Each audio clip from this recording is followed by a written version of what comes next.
One of the things that is attracting a lot of social media attentions when it comes to COVID-19 vaccines is safety. Okay, as you hear, someone will say there is no vaccine for cancer, there is no vaccine for HIV, so he cannot get vaccinated, or this is a vaccine for Europeans, this is vaccine for Asians, and so much and so forth. So in this video, we are going to talk about how those vaccines are developed, right? So what we are going to see in this video, I'm going to see what are the stages and phases that those vaccines have to go through before they got FDA approval as treatment for COVID-19, and in this case, emergency use authorization. All right, before I get started with this video, please give me that like icon, comment down in the comment section, and please subscribe. Okay, also down in this video description box below here, I included the link on my last video on how those vaccines actually work in the body. I promise you that video is awesome. You're gonna check it out. All right, let's get ahead with this one.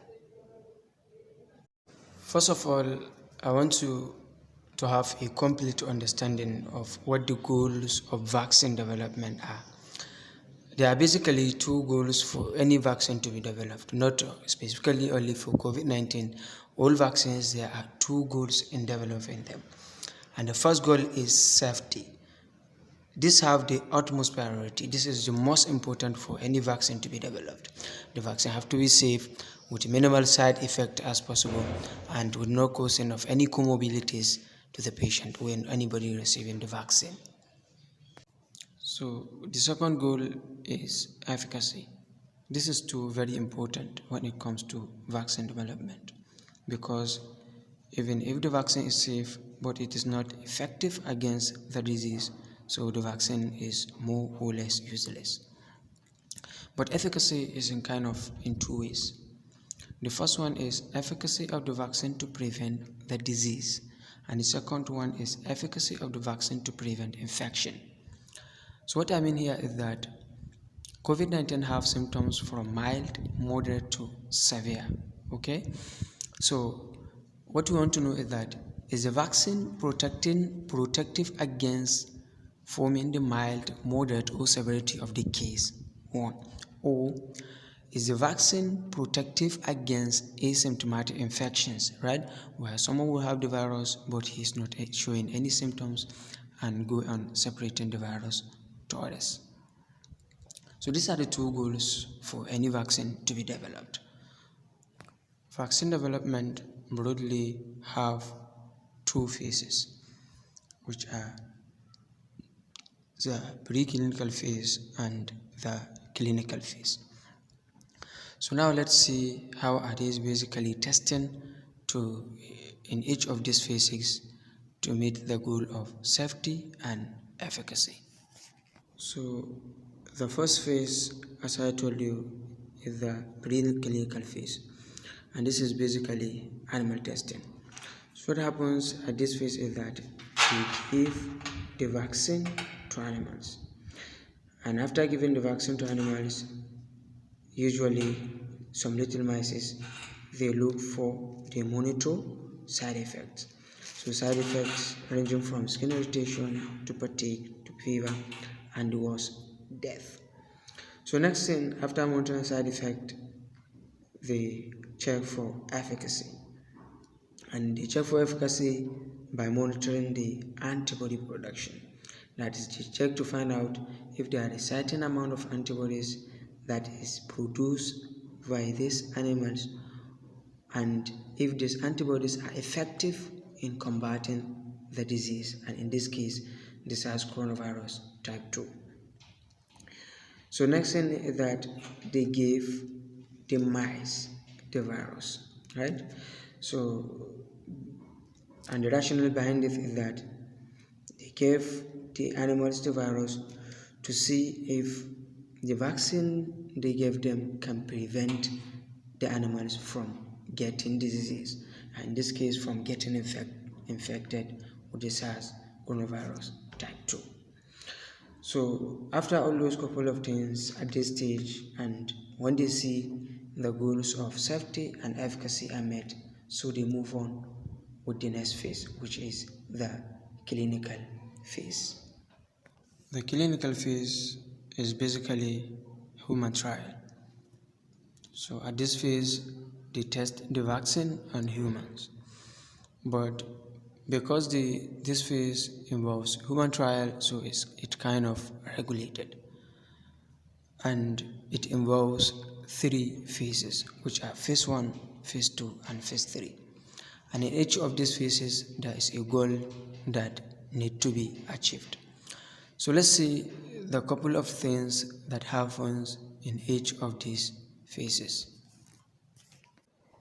In the phase 1, they gave the vaccine to humans, and the participants that are involved in these studies are less than 100, so the sample size is small. And what happens in this phase is that all the participants that are involved in this study are healthy, because if any of the participants get sick, they want to make sure that it is from his illness and not from the vaccine that they are testing on him. So the participants involved in the studies are healthy. So after giving the vaccine to those healthy participants, they look for side effects.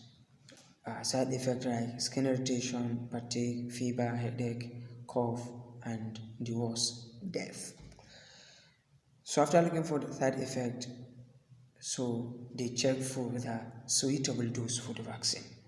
So at this phase, they got the suitable dose for the vaccine, because at this phase, they check the upper limit of the dose and they check the lower limit of the dose, and that will help them to get that suitable dose. Because if they gave the upper limit of the vaccine, what is likely going to happen is that there will be increased side effect, right? And on the other hand, if they gave the lower limit of the dose, so there will be decreased antibody production. And if there is decreased antibody production, that means the vaccine will not even be effective in that case for the disease. So when the goals of safety and efficacy are met at this phase 1, so they move on with the next phase, which is the phase 2. In the phase 2, they gave the vaccine to humans. But at this stage, the participants are a little bit larger, so they include 100 to 1,000 participants. So it is we can say that it is kind of moderate sample size. And the humans they include in these studies match the demographics of the population. What I mean here is that in selecting the participants, they look for factors like age, so they include those with young age and those with old age, gender, races, so they include Africans, Americans, Asians, and so on, and some people with underlying diseases like Down disease, heart disease, and so on, and those without any disease. So in this phase, the participants are a better representation of the population that is going to collect the vaccine. So after giving this vaccine to the participants, they look for any side effect that is developed by the vaccine. So side effects like skin irritation, to fatigue, fever, headache, to the worst, death. After looking for side effect, they look for the effectiveness of the dose. If you remember, in the first phase, in phase 1, they got that suitable dose for the vaccine. So in this phase, they are checking to see if that dosage is effective in combating the disease, and in this case, the COVID-19. So when the goals of safety and efficacy are met at this phase, so they move on with the next phase, which is the phase 3. The phase 3 is the stage that these vaccines are in right now, and they got the emergency use authorization by the FDA. So in this phase, they also gave the vaccine to humans. But the participants involved in these studies are a little bit larger. For Moderna, they got around 30,000 participants.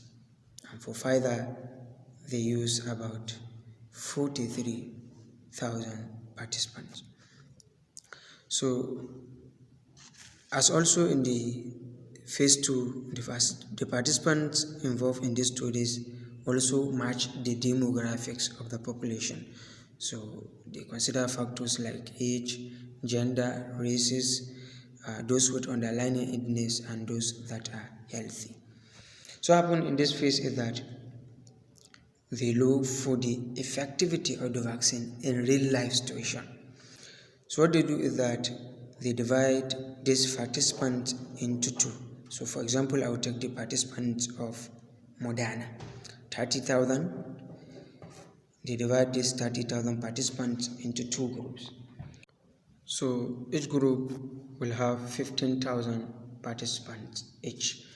So they gave the vaccine to one group, maybe I can call it as group A, and they gave something else to the other group, which I can say I will call as group B.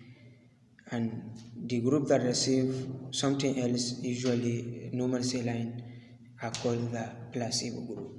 So after giving the vaccine and saline to these groups, so they allow the participant to go on their daily life activities, and they keep monitoring them to see how many of them develop symptoms, and ultimately go on and perform diagnosis and figure out those among them that got infected with the virus. So according to FDA, if a vaccine get 60% efficacy, so it will get approved. So Pfizer get 95% efficacy and Moderna get 94.5 efficacy.